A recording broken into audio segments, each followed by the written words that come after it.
let's drop straight into this video. So, what's up YouTube? Del here from Zephyr, and today I'm going to be bringing you a tier list for 50 decks, that's right, 50 decks post-Justice Hunters, working our way and taking a look into and taking into account YCS Vancouver and of course the UK Open. We'll talk about Worlds a little bit, but the Worlds is going to be a completely different list, even though technically between YCS Vancouver and of course the UK Open, the list will be slightly different as well. So it's going to be very, very interesting to see what happens in this upcoming format, talk about the current kind of state of things for the next month, and then work it from there. So, as you can see, I'm not going to name out every 50 deck that I've got in front of me, but we'll talk you through them as we go. We've got the best decks right now. These are the decks that I will pretty much guarantee will get a top 64 slot. They are just incredibly powerful and will do very, very well at both events. Then we've got the high-end contenders. So these are the decks that can sneak in. These are the decks that could share pretty much the space of the top carts, if not the top 128s. They'll still do very, very good, and they can still contend on the highest levels.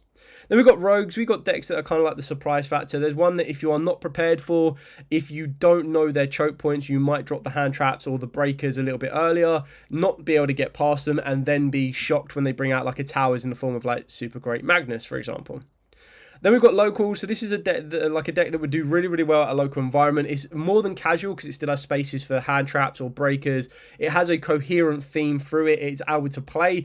And then that's what's going to set it above casuals, because casuals is one of them ones where you're kind of only going to want to play it with your friends, because it's one of the ones that just takes up so much main deck space with its own engine that it doesn't really have the space to play any non-engine that could be quite helpful or could be required to help you break fields or just compete with the current meta in the game and the way it is. So let's start off with pretty much what we always do with Atlantean Mermail. Now, I still think Atlantean Mermail is really, really good deck. Not only can it go first and pretty much deal with a semi-yummy strategy by just being able to go barrier statue at the base minimum, also getting that hand knowledge as well, especially when a lot of people are highly considering moving Drolls from the main to the side now, because they feel that the Drolls on game ending against stuff like the Dracotals, like the Canines, or even like the Yummies, it's one of them ones that, unlike against Mitsurugis or maybe sometimes Blue Eyes, I feel the better players have started to learn to play around Droll, which is why it's not as much of a game ender for most as it used to be.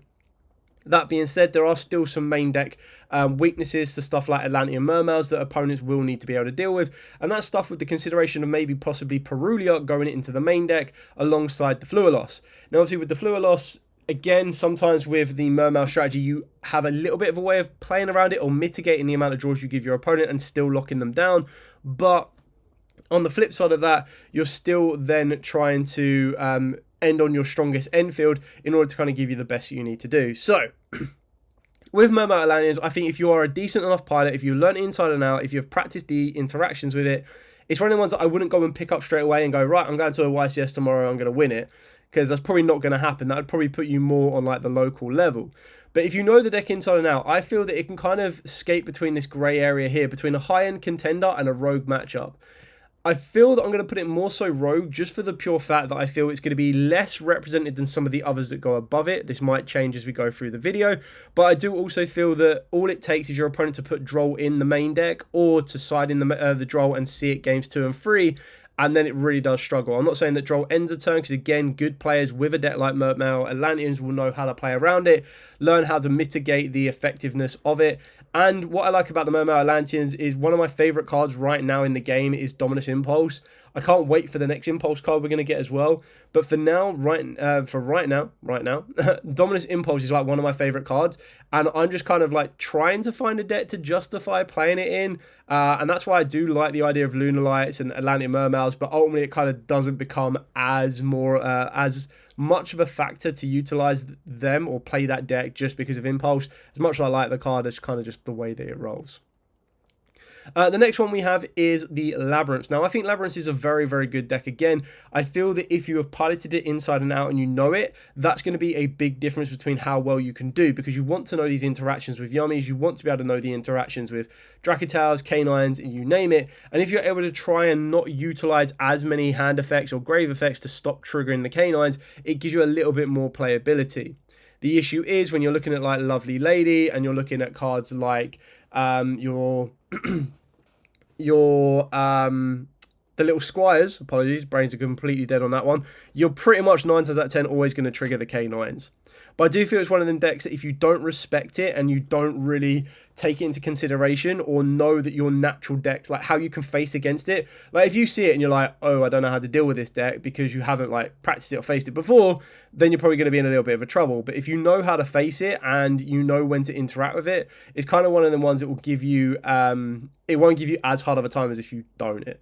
So with that, again, I think this one could very easily be in the rogue kind of element because it's one of the ones that if you learn it inside and out, it can do very, very well. It can catch your opponent off guard, but it's not going to be like a high-end consistent contender. It's just going to be one of the ones that you might see like 1 or 2 people feature a stream where they've done incredibly well with it, gone XO, but it won't be like highly represented enough that it's kind of like an anti-meta-esque deck. The next one is Exodia Millennium. Now, what I like about Exodia Millennium is there's a current discussion or topic of discussion in the competitive environment right now is whether we start to switch from hand traps to field breakers. When we're starting to go, right, well, is Ash, like you kind of see people like I've already mentioned with Droll going into the side deck, but you've also got people talking a lot about like cutting in perm completely, not even playing it, and that Ash isn't that effective on its own. It's one of the ones with K9s you choose not to use it when you could very easily utilize, like, unless you have 2 cards to interact with your opponent, it's not going to be that effective. Add Ashend. Where was I? Like, Exodia, right, okay, so, with the Exodia, like, because the topic of discussion right now is, do we switch to field breakers? Exodia was like one of them decks that could very easily switch to field breakers and not really care. The biggest downside of something like the Exodia is that a draw and lock bird can cause them quite a few issues. Again, it's one of them decks that if you don't respect it, it will run over you and catch you off guard massively.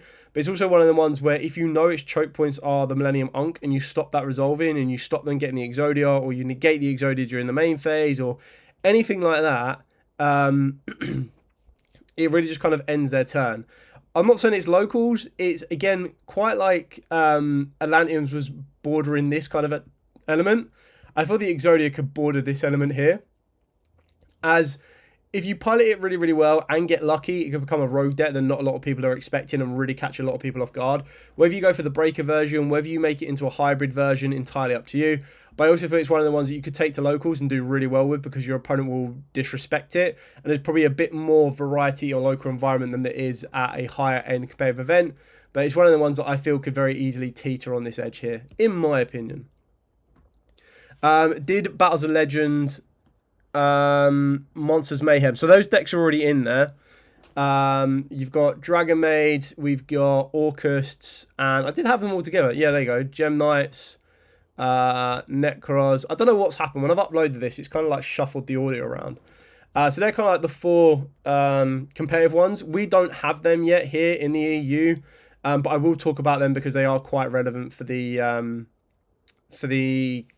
like YCS Vancouver.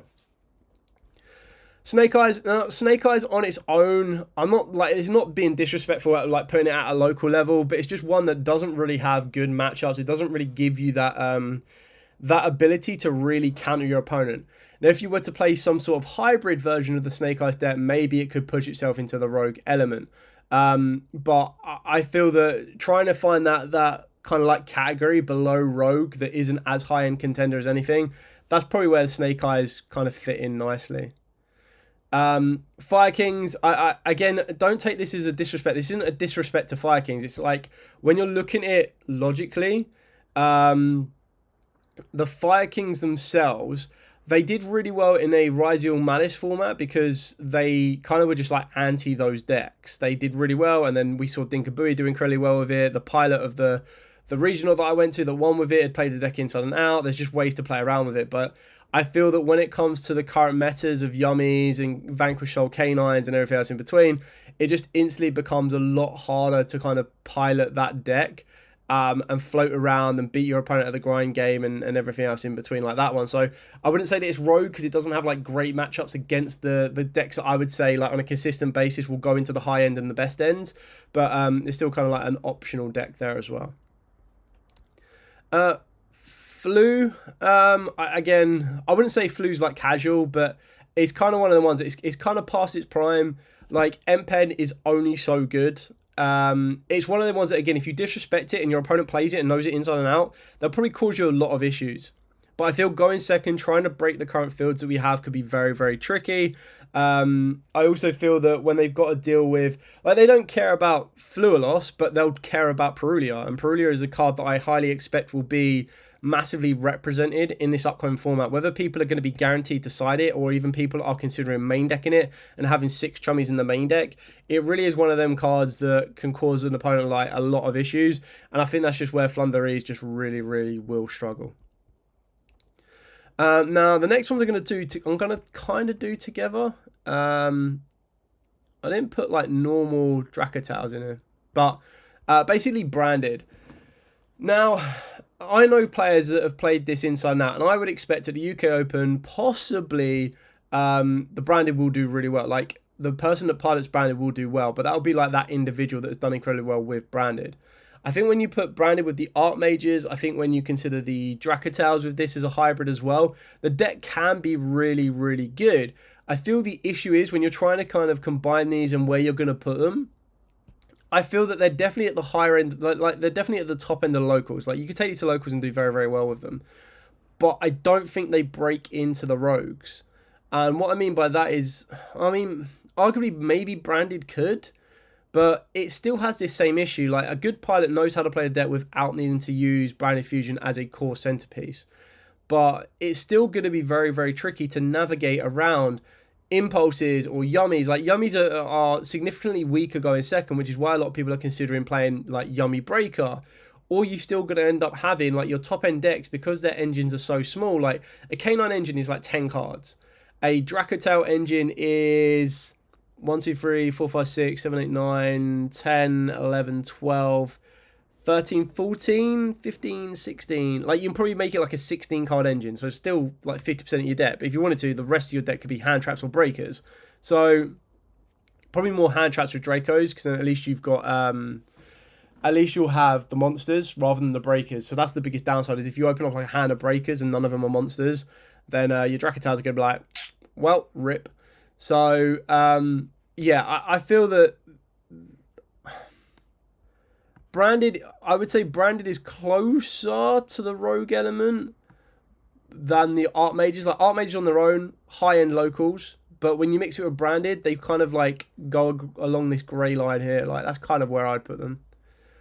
Sky Striker, high-end contender. Like, again, you still kind of need to have a bit of luck of it. There's no doubt about it, but at the end of the day, if Drow is being considered to put to the side deck, or maybe even people aren't considering it, then straight away Sky Strikers become that little bit better. They get that step up. The fact they have that ability to OTK, like the brand new cards of Lemniscate and Zero are insane. And a pilot that knows how to dictate that deck very well inside and out will do incredibly well with it.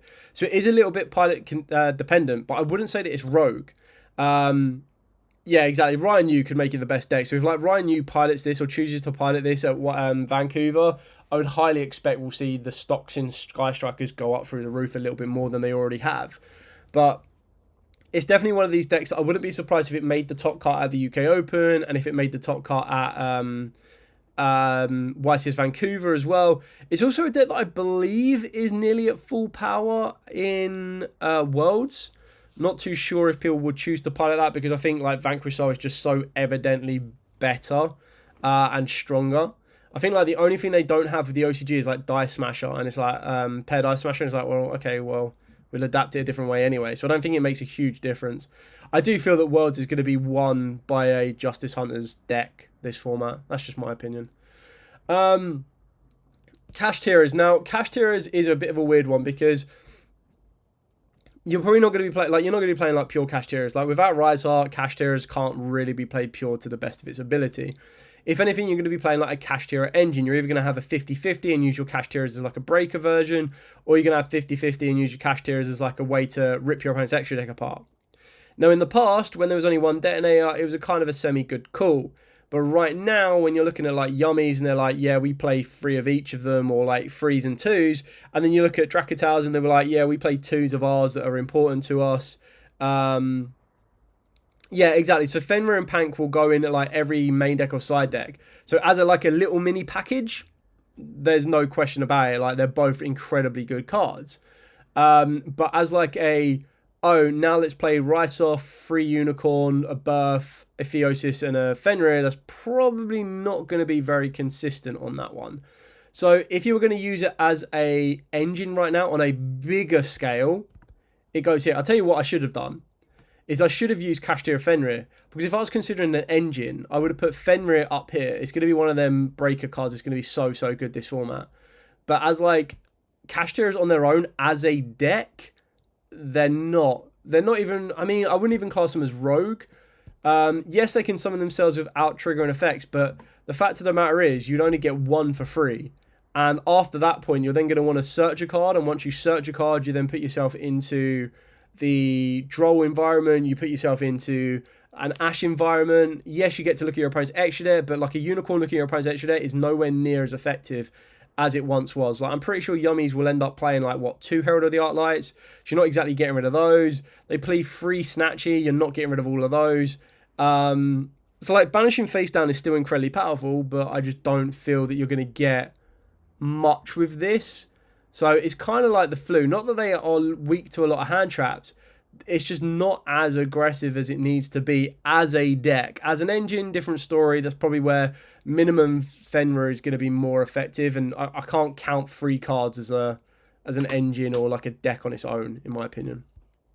Malice, even with the silver bullet of Lancia, Malice is still an incredibly strong deck. Like, don't take it for granted. At the end of the day, this is the bridesmaid deck, and what I mean by that is it's one of them decks that keeps getting to the final hurdle. Yes, there have been a couple of times where Malice have won a big event, which is absolutely fine, but it kind of gets to that final hurdle and then just falters. The fact of the matter is the deck has a silver bullet in the form of Artifact Lancia, so that's one thing going against it already, and Lanciers are pretty much in most people's side deck, unless you're going to an environment where you think there's only going to be like 1 Malice, and then you may or may not risk playing the Lancia or not. And if you are a Malice player and you go to an environment like that, you're pretty much praying to your lucky stars that they don't have a Lancia, because then that kind of ends it there. I've just realised I've got 2 Malice as well. God damn it. So the deck is still incredibly good. And I feel that a lot of people are still experimenting. They're worried about Yummies. And the big difference is Yummies, Canines, and Dracotails, they have very little effect, or they're very little affected by Lancia. And straight away, what I don't like is when you're putting 3 cards that take up 1/5 of your side deck for 1 deck and 1 deck only, that's where it gets a little bit troublesome. Now, of course, if there are K9 Cristrons running around, then maybe you've got an argument of playing it for both. But it's just one of them ones where if you get to a point where you're like, there might be 2 Malice in a 40 to 50 player event. Do I want to put Lancia in, yes or no? You say no, take it out, you'll face both those Malice players. You say yes, keep it in, you won't face them at all. So it's one of the one that's really, really weird. The Chummies right now aren't the biggest threat for the deck, because like Fluorosh, yes, will cause them an issue. Perulia, it doesn't really care about it that much. Canines, it doesn't really care about. Like, you can play around Canines by not activating March Air and not activating backup. And if you choose not to activate either of those, you don't really do anything. Like, the only reason you activate either of those is because you're trying to extend your plays. And if you don't need to extend your plays because their hand is full of Canines that need you to activate stuff, you just go off unanswered. And then the Malice Enfield that has gone off unanswered is quite tricky to break. Little bit different story against Vanquish Soul, but then Vanquish Soul, if that is the thing you are going to be facing the most, you would then adapt your Malice strategy to deal with the Vanquish Soul matchup. So kind of give and take on that one. Where's the Mitsurugi? There's the Mitsurugi. So Mitsurugi Ryziel. You've also got Ryziel with Heraldic Beasts as well. You've got the Onomat Ryziel. So like, you've got loads of different variants of Ryziels. I still feel it's one of the best decks. Like, maybe some people will argue that it goes as a high-end contender and would be the highest end of the end contender. But like, it's Ryziel Mitsurugi. It's a deck that has dominated the top tables. It has dominated the environment. Yes, we did see at the previous YCS in America where Vanquish Soul was introduced, the deck's representation dropped massively because everyone went to like pure Vanquish Souls. But even then, the deck is still incredibly powerful. And again, don't sleep on it, don't disrespect it, because it will come back to bite you in the backside. We did see on the top tables for the points playoff for Worlds at YCS and Euros that they were, I say YCS, it wasn't YCS, was it? It was the WCQ, wasn't it? The American WCQ. We saw that Mitsurugi Rivals was still very much up there, and it's still very much a deck that is going to be up there as well. Until something happens on a list, it's one of them ones that if you decide to play your comfort deck, you'll be able to do this. Now, at Worlds, completely different because Mitsurugi and Ryze. So Mitsurugi doesn't exist, and Ryze have definitely been hit a lot more. So, yeah, there's a lot to kind of consider on that one, really. Rescue Ace. Now, the only reason I've put Rescue Ace up here is because of, like, RB. The RB art type with Rescue Ace is quite funny because the RBs don't let you special summon from the extra deck except for machines that are 1500 or less attack. Whereas Rescue Ace are like, we don't care about our extra deck. So, I do like the idea that this could get a resurgence. I wouldn't say that you are going to be playing it as a road deck. You are going to be playing it as like a locals casual deck. And it definitely just lets you dust off the RBs, especially when you've got... I'm not even counting Rescue Ace as like an engine with Vanquish Soul, to be honest, because again, it's 4 cards. Like, I don't know how much you count like as an engine or anything else like that. Yeah, I think the best RB deck is like K9 or Crystron. Can RB play any of those? I suppose you can play it if you don't play the spell card for RBs, because the spell card for RB say the entire turn. You can't special summon monsters that are, except machines from the extra deck with 15 or less. Unless you K9 during your opponent's turn and during your opponent's turn only, which I think gets a little bit restricted. But I just like the idea that like Rescue Ace are like, yeah, we don't care. Use Hydrant as link fodder, bring it back, and move your plays from that point on. I think it's kind of cool. Centurion. Now, Centurion actually won the Stevenage regional last weekend. Now, I know the pilot was incredibly good with the deck. He knew the deck inside and out. His obviously testing partners were really, really high end as well. And I think it was, trying to remember off the top of my head, I think it went, and it was like loads of yummies as well. I think it went Centurion, then it was like, I think it was like Yummy up to 5th place. 5th place was Dracotail K9. And then there was, I think another Yummy, a Sky Striker, and a Vanquish Soul. So, yeah. With K9, you make the rank 5 that searches an Earth machine. The Infinitrack. Yeah, I can see how that could bridge. That's kind of cool. So with Centurions, would I class it as Rogue? Or, again, I wasn't there in attendance, so I don't know if the player got, like, incredibly lucky and did really, really well, or what, to be honest with you. So I think because it's already won a regional, it's done something more than any of these.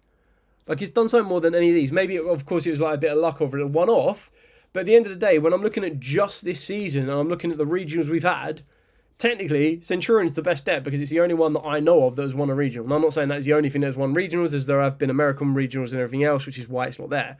But, like, if I was to just say a UK event, this would be the best deck right now because it's actually won a regional.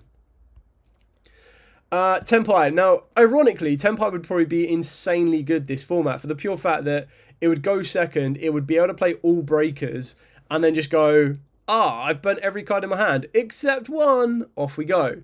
Unfortunately, because it doesn't have that consistency, it probably has, like, less consistency than Malice, and then less raw than anything else. So, I'm not saying Tenpai is, like, a local equivalent deck, because I think the deck could actually push itself into Rogue. I think Tenpai, if piloted correctly with a lot of breakers, and you do need a bit of luck because you're then playing with what? 3 Pydra, you're probably playing the Dora Dora, you're then going to be playing everything, like your 1 Chandra, you're going to be playing the Field Spell, you're going to be playing the Kaiman, like you'll play all of that. But yeah, I don't know. I just think it's one of the ones that's probably more of like a locals push than anything else. Vanquish Soul. This is weird, actually, because technically Vanquish Soul on its own was one of the best decks because it won... sorry, did it win? Did it win the American event? Yeah, it did. It won... it won Euros. I said about it won Euros, right? The issue is Vanquish Soul just got stronger. That's all it did. Vanquish Soul, well, I'm just going to do it all both together, just added K9s. It's like, boom, there you go. Probably put Malice there, put that there. it basically just got stronger. You just add K9s to it, the deck gets better, but the deck itself on its own can still perform. Like, we saw so many people at Euro, so many people at the American event as well just play it and still do incredibly well with it. So there's no doubt that, you know, Vanquish Soul is one of the best decks, but the best version of the deck, if you said which is the best version of the deck, the best version of the deck is, of course, with K9s. That's like a pretty much a no-brainer on that one. So, Voice's Voice. I think Voice's Voice is a really funny deck because Voice's Voice, and I'm actually going to bring these all together. Let's bring Lunar Lights, and let's bring Super Quants. The reason I brought these three together is because technically the way that these three work is pretty similar. Some better than others. The idea is that it gets a towers on the field. You could consider Ray Raptors in this one as well, but that's entirely up to you. Now, what I mean by that one is you get Skull Guardian on the field, very powerful Omni-Negate monster, not the best of towers when you compare it to the other cards that basically say unaffected. Like, if you had to choose between these three boss monsters, right? So you've got the Skull Guardian, you've got your Super Quantum Mech Grand Magnus, and then of course you've got your Liger Dancer. I would say Magnus is the best because Magnus is a 6 material card, unaffected by other card effects except Super Quants, is a floodgate, doesn't let your opponents add cards from their deck to the hand, and then on top of that, it has the ability to detach material to return a card on the field to the hand. So very, very powerful. And then if it leaves the field, it brings back 3 Megazords. So I think Magnus is the best boss monster, but that's not what we're comparing these on. We're talking about consistency. The fact of the matter is that the Quantums can actually play the K9s. The Voice's Voice can technically play K9s, but it can also play Draco Towers as well. Like, you can make Voice's Voice like any type of style deck that you wanted to, and all you're doing is you're adding to your end field. So you're then adding to your Skull Guardian and adding in like a paired Ice Smasher or a Nash Knight into C104. Like, there's just loads of different integrate bits you can do. But the thing being said is, if you know the choke points of the Vanquish Soul, that's not Vanquish Soul, sorry, of the Voice's Voice, you can kind of stop them a little bit. I still feel that if you play them on their own, it's probably a local level. But if you play them as a hybrid, it can do really, really well. And I think this is going to be like an underdog deck. That if people undervalue this deck and this deck can get ticking, it could be really, really good. But it kind of has the same issue as Yummies, as like going second. It's not the greatest. It can still do stuff, but it's not going to be as dominant as anything else. I would say like consistency level, it's probably better here. But then, like, as its actual representation, like, I think its representation is going to be at an all-time low.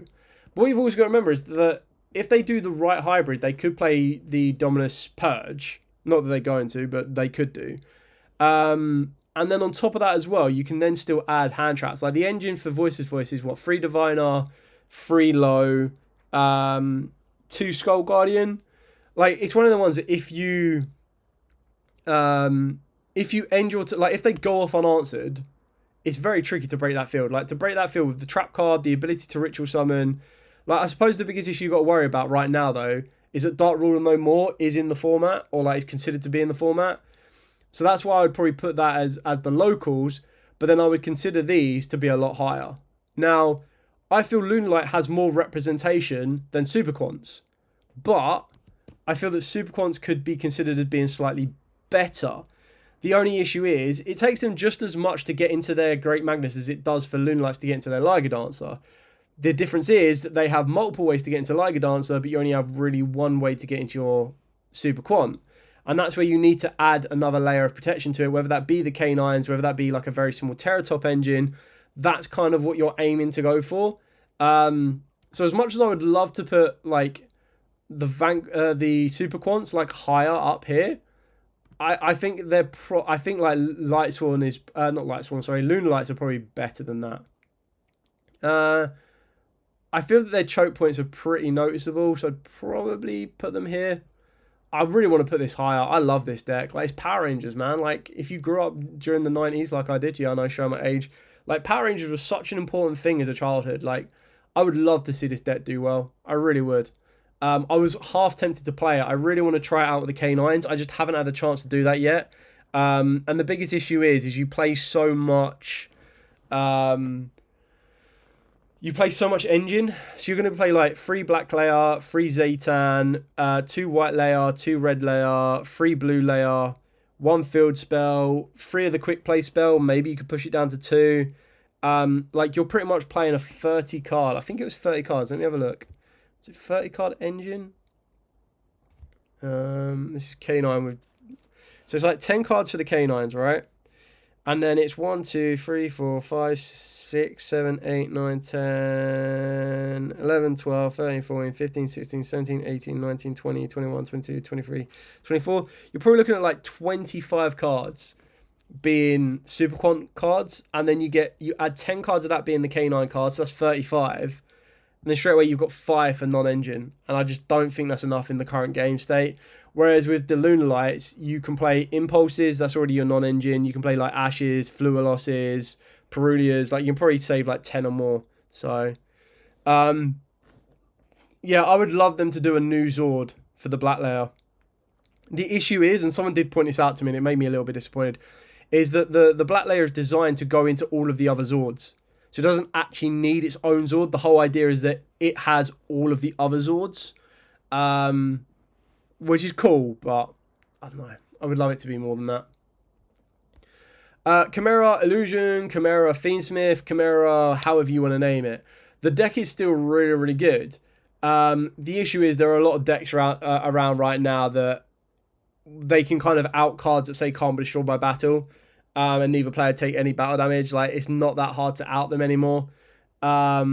The deck's still really good. It does rely on Chimera Fusion a little bit more than it will need to. It will rely on Fiendsmith. Fiendsmith will be the protector for it. Fiendsmith is still, in my opinion, and this is basically, in my opinion, with Fiendsmith, it's kind of like, has anyone seen that Toy Story? Let me just find the Toy Story meme, or the GIF. It's a meme, actually, yeah. Toy Story meme, I don't want to play. It is basically... Oh, come on.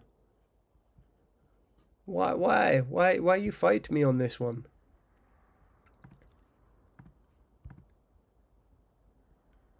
I mean, I'll tell you what, I'll just make it as we go. Like, it's literally, it's as simple as,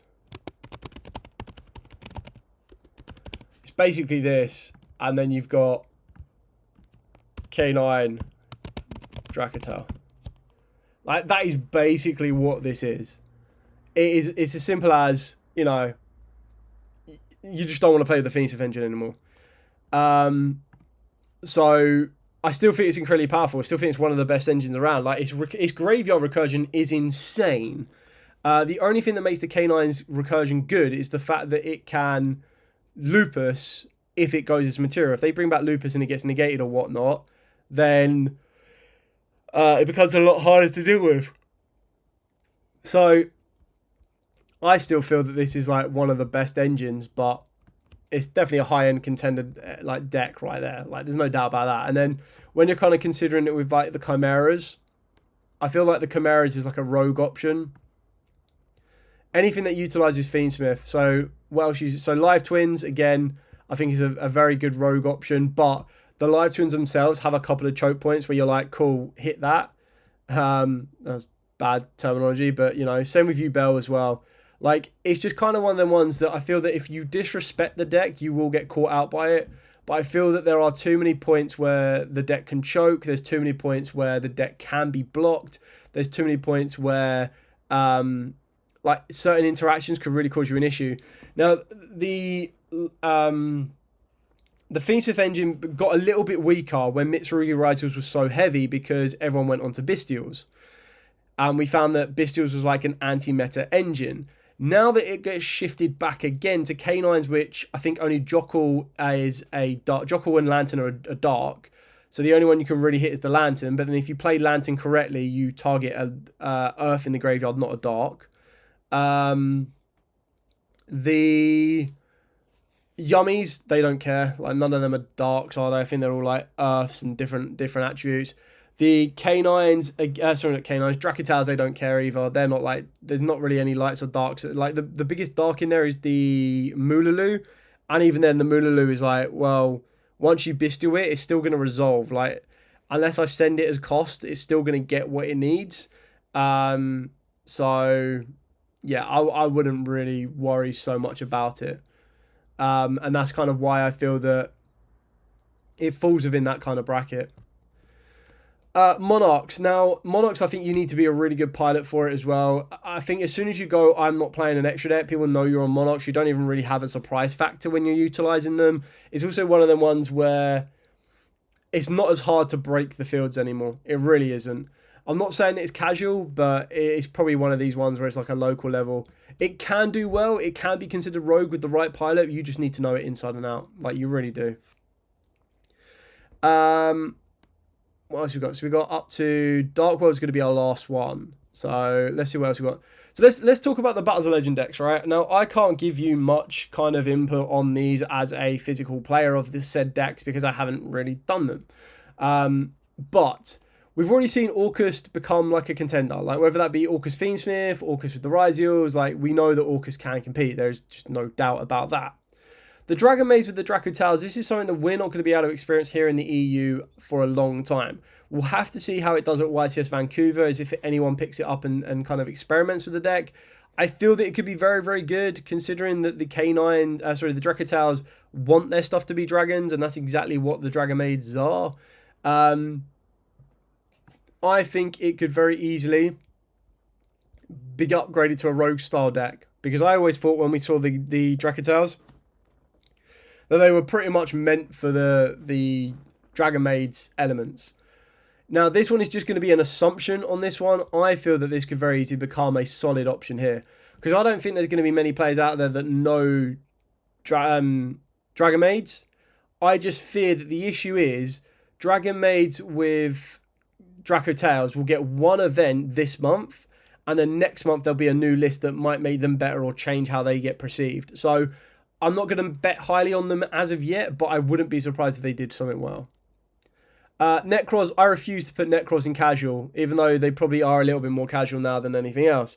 Again, this is the deck that I wanted the most from the Battles of Legend. That and Orcus. And, like, unfortunately, we didn't get them because of, like, printing errors.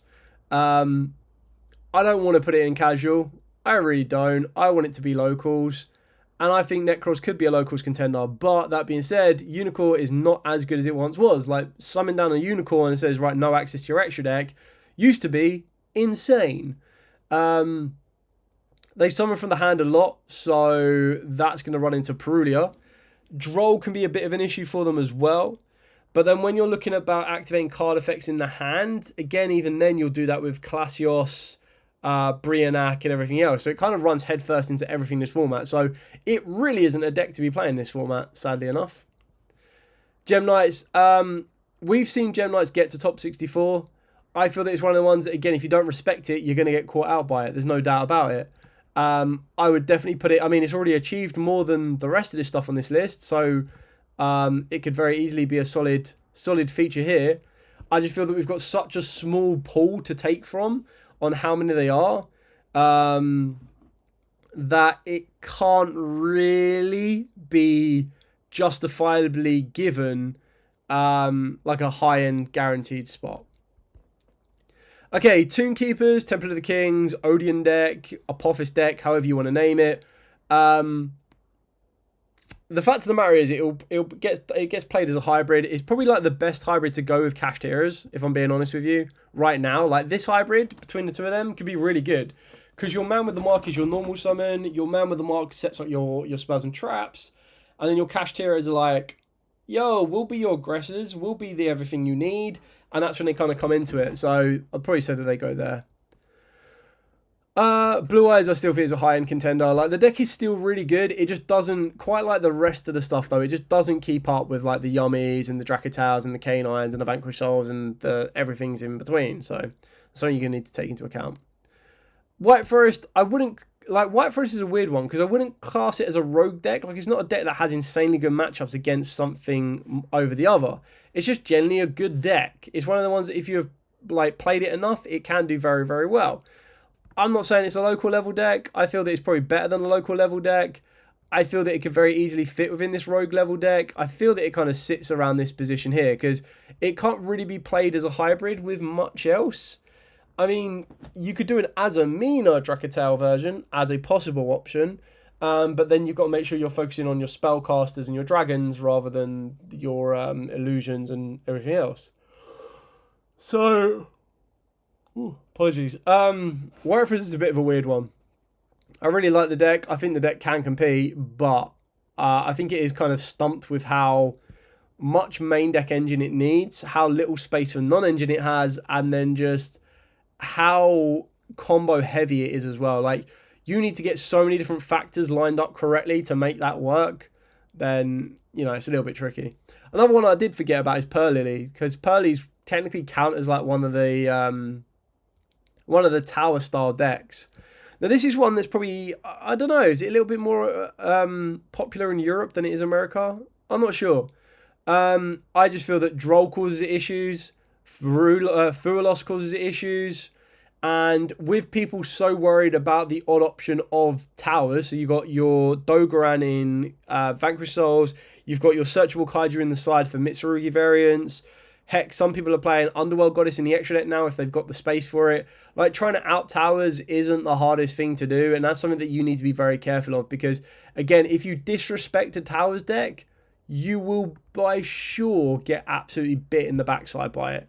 So don't disrespect tower decks. Tower decks will come for you. You need to make sure you can handle it. K9. Now, I don't know what I put here with K9, because technically K9 on its own isn't a thing. Actually, no, we haven't done... let's do Memento first. Memento, I think Memento's still a high-end contender. There's no doubt about it. I think the issue, or the thing with Memento, is it's more pilot determined than anything else. Now, this isn't disrespectful for anyone that doesn't play Memento, because I couldn't even get my head around it correctly. But it's one of them decks you need to learn inside and out. You need to know its plays. It's also one of the hardest ones to face, because there are certain choke points that you know of, but then it does still get a little bit more awkward in order to, like, ways you want it to, like... A good Memento pilot can play through quite a bit, and we saw it at one of the YCS events of last season where it was Memento with Goblin Bikers. That might be something we see again now, because you can play the Goblin Bikers. The Goblin Bikers can strip the materials of the K9, so it has a really good K9 matchup, and then it can also do its own Memento thing. And I think the deck is a real pain to deal with. Like, I think it's an incredibly strong deck. And it just takes a lot of thinking to pilot it, but also a lot of thinking to know when to interact with it best, in my opinion. Okay, so apart from Dark Worlds, which I usually like to save till last anyway, K9s. Right, so K9s is a pure. It's probably not really ready, but like K9's an engine. If we're doing like K9 just as an engine, it's probably like, it's better than the thing. No, it's better than Feast With, because it acts as a hand trap. So, yeah, the K9 engine is just, like, the best engine around right now. K9 Crystron, I think it's... I want to say it's definitely at the top end of the high-end contender. It probably breaches into the end of the best decks as well. I just don't think it's done enough yet to prove that it's the best one. It's the exact same thing with Cyber Dragons. Like, if you had to rank the Cyber Dragon, the K9, the Vanquish Soul, the Crystron, and the Cyber Dragon one, and they couldn't all go in the same category, there's no doubt that Vanquish Soul K9's the top, and then I would probably say it's a battle between Cyber Dragons and Crystrons. I just think Crystrons naturally have more resilience than the Cyber Dragons to just more interactions, which is what would give it the edge above the rest, in my opinion anyway. K9 Dracotel. I think K9 Dracotel is like insanely good. I would probably say, as I mentioned before, that I wouldn't... I mean, I can't even really count K9 Vanquish Soul. It's really Vanquish Soul K9. It's really Crystron K9, because as we mentioned, the K9 is only 10 cards. So the predominant amount of the deck is always going to be the Dominator. So, K9 Dracotel. I think it's really good. As I've already mentioned with the Regenesis, and I'll do these together, is the Regenesis is a 10-card engine. The K9s are a 10-card engine.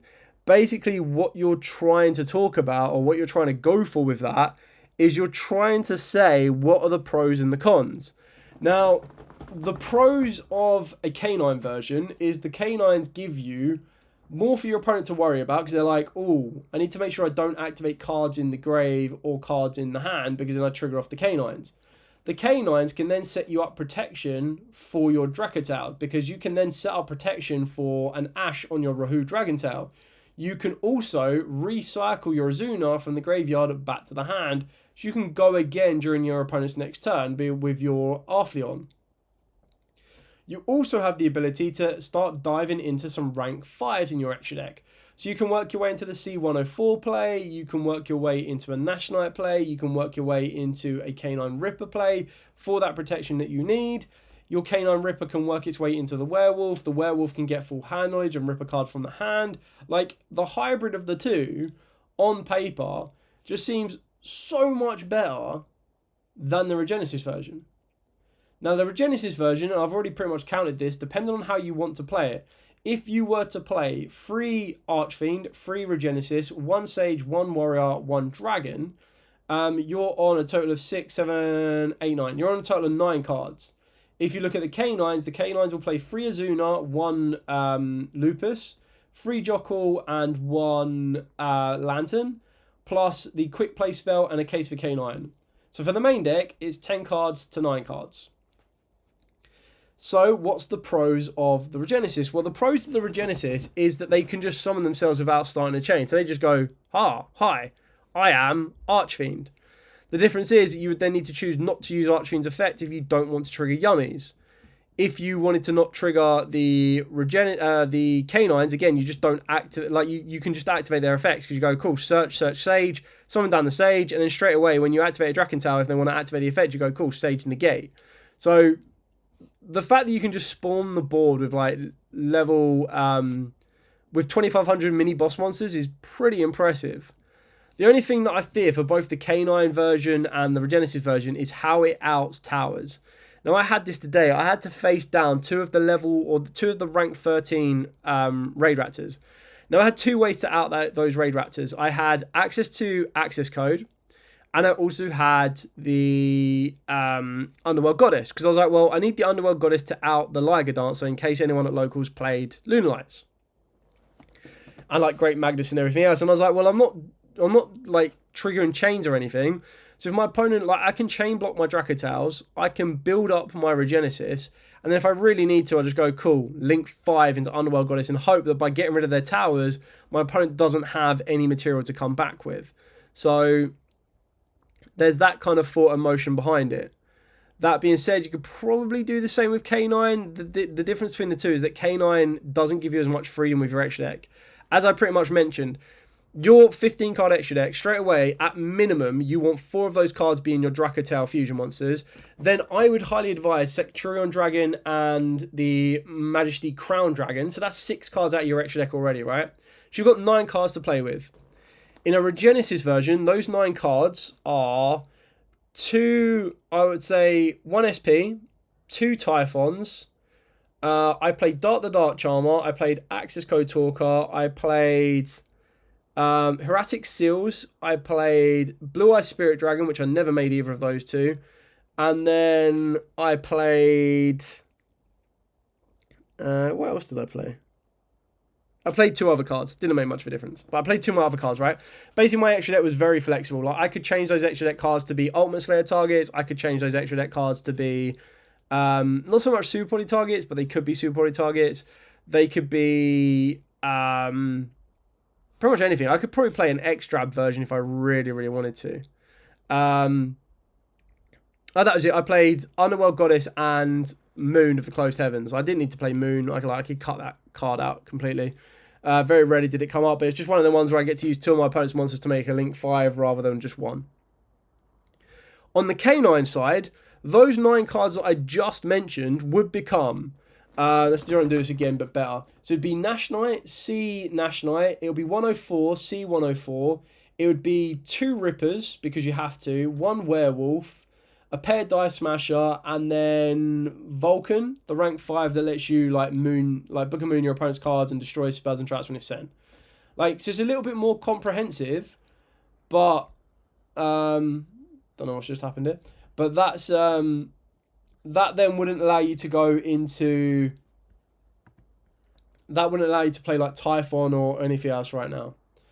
Anyone got any ideas? I play Blue Eyes right now with no Primite and was thinking of if I should make a new deck like Orcus Fiendsmith or just invest in Primite. I would say Primite's more secure, and so is Blue Eyes. Like Fiendsmith, I would not be surprised if some part of the Fiendsmith engine got hit on a list. Whether it destroys it so it's unplayable, I doubt it. But I would not be surprised. And keeping in mind, Track is being reprinted in the Megatins. We might see Engraver be reprinted in the Megatins. We might see Lacrima getting reprinted in the Megatins. We already know that Requiem is being reprinted in the Megatins. So you pretty much have all of the expensive cards you've got or you need for Fiendsmith coming. The Primites, they're probably really high right now because the EU still doesn't have the Battles of Legend. So trying to get hold of like Lordy Loads or Ether Barrels is still very, very hard for us here in the EU. So prices wise, they're probably a little bit higher than they usually should be. Once that happens, you might be able to buy online from a European distributor or pick it up from an American distributor a lot cheaper and a lot easier. So that's what I would focus on because I feel Primite is just so good in Blue Eyes and it's an engine that I can't see getting hit in any time soon. And it's just going to make Blue Eyes, like it just makes Blue Eyes the best that it can be because Ether Barrel, Lordy Load and Cycling Drill Beam is just so much better than Fiendsmith in my opinion. Anyway, K9 Dracotal, I feel that it can compete. Regenesis Dracotal, I think is a bit more rogue because I think you know what you're getting with the competitive engines of the K9 Dracotal hybrid, but with the Regenesis one, I don't think a lot of people know what they're getting and you have to be a little bit more careful. The difference with the Regenesis one as well is that your Regenesis one do a lot more during their turn. It does less during your opponent's turn. And that's what I've already mentioned is you're adding 3 Azunas. So you're adding 3 more hand traps to your deck that's naturally going to be able to get you somewhere because your Azuna leads you to your Lupus leads you to a National which can absorb, or it leads you into a Ripper which searches your follow-up for the next turn, but then also sets you up with a negation or a disruption. So you're getting the best of both. Yummy, do I even need to spend time on Yummy? Like literally the first regional of the season in our area and there was 100 people. The top 8, I think 5 or like 50%, 60 to 50% of that top 8 was Yummies. Like the deck's crazy, man. The deck's so insane. Arguably, it's better than the Vanquish Soul one just because it can play around the K9 element of the Vanquish Soul. It's just nuts. Okay, last deck, Dark World. So we're now at this point with Dark World where Droll is being considered for the side deck rather than the main deck. The only difference for that one means that your Dark World dangers can go off game 1. The benefits of a deck like this is it just literally goes, cool, reveal, play a card, reveal, play a card. Like you're constantly trading 1-for-1s back and forth. That being said, you're constantly activating card effects in the hand, so K9s are live. You're constantly activating card effects, so Yummy's alive. So the deck itself is really going to struggle against like the current top end meta. And until we get some new cards for the deck, like a new fusion, a new starter, or their own version of dangers that let them discard their own cards or give them advantage a little bit more consistently rather than giving my opponent cards to discard for as well, it's probably still going to sit at like a local level. Like, I reckon I could take a local level with Dark World still. But it's one of the ones you have to get lucky. Like if you get hit with Droll, you need to either be playing a version that is protecting against Droll, or you need to be playing a version that just doesn't care about Droll, which is very hard to do because then it means you're not playing Dangers, and I still stand by it that Dangers is like the best supporting factor and the best supporting engine that Dark Worlds could possibly have. Anyway, that is it. So I've been recording for 54 minutes, which is absolutely insane. I've been online since 1:45, so like an hour 15. I will hang around if there are any questions on the live chat for like another 15 or so minutes. But what I'm going to do is I'm going to wrap this video up now for everyone watching on the pre-record so I can edit it, turn it around and have it up for you all to watch on replay. Let me know what you think is going to be this best at the format. Let me know what you're going to pilot this format. I think that's going to be a little bit more exciting because I feel like most people can say, well, Yummy's going to be the best deck, K9 Vanquish is going to be the best deck, but it's always going to be interesting to see what you lot are going to be piloting this format. Like there's a lot of decks I'm going to have a lot of fun with. I really want to try out K9 Super Quants. I want to try out Vanquish Soul K9 just to see what the deck can do, like physically playing it. But I am more focused on Dracotals right now. I just really like what the Dracotals can do.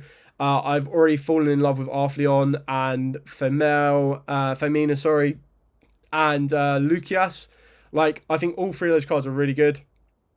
And I'm starting to get a newfound like appreciation for the Moolulu. but I'm getting more hate for Pan because that card bricked me up like no tomorrow today. But that's just like trials and tribulations of deck building. Anyway, thank you so much for watching. Don't forget to like, comment, subscribe, share. Till next time, as absolutely always, stay safe and of course, happy dueling.